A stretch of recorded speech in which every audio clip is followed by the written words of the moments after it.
May experience po ako, Sir Nick. Bumisita po ako sa Bulacan. Then merong isang puno po doon sa bahay na binisita ko. So, wala pa po silang kwento sa akin. Nagpakilala na po si Pogi. Mm. Kasi binansagan po nila yung kapre. Si Pogi. May malaking puno sa harapan. Pogi ang tawag nila. Mm. So nakita ko po yun. Tinuro ko po sa kanila at describe ko po yung pinaka-itsura. Yung pala, nagpapakita rin pala sa iba. Doon sa lugar Mm. nila. Doon nagbabantay doon sa bahay na yun. Doon sa inaalagaan niyang lugar. So, isang matangkad, mabalahibo, brownish ang kulay, medyo payat. Literal po talaga, mayroon silang parang tabako. Oo, okay. Mapanghipo yung amoy. Mm.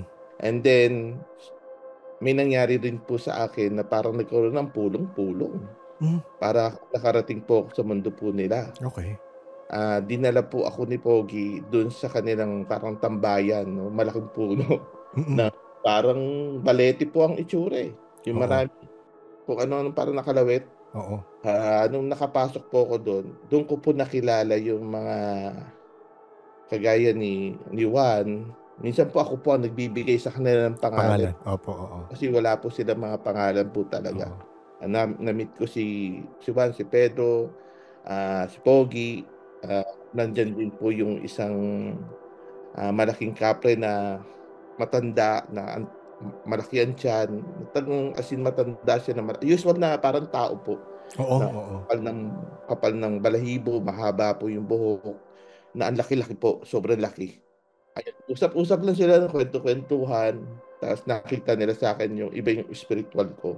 May boundary po kami. Alam po nila yung respetong tinatawag. Oo. May spiritual na, yan, mas mataas ang antas niyan. So ito, magbigay-pugay kayo, ganyan ganito. May ganun po. Mm. Yun po yung na-experience kahit dun po sa mga tikbalang at sa mga duwende. Oo. Sino po yung pinakamakwento? Ang pinakamakwento po talaga, walang iba po si Pogi po at yung Talaga?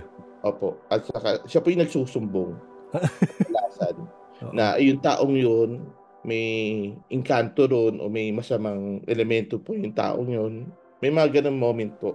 Oo. Tulungan mo yun, tutulungan kita, ganito, ganito, ganyan. Ah. Na miminsala yung nasa kanya. Ganun po. Parang naging gabay. Parang ganun, Oo, parang naging gabay nga, oo. parang ganun po nangyayari. Oo. Kahit po sa mga mundo ng duwende o sa mga mundo ng sa laman lupa, ganun din po. Nung nakarating din po ako.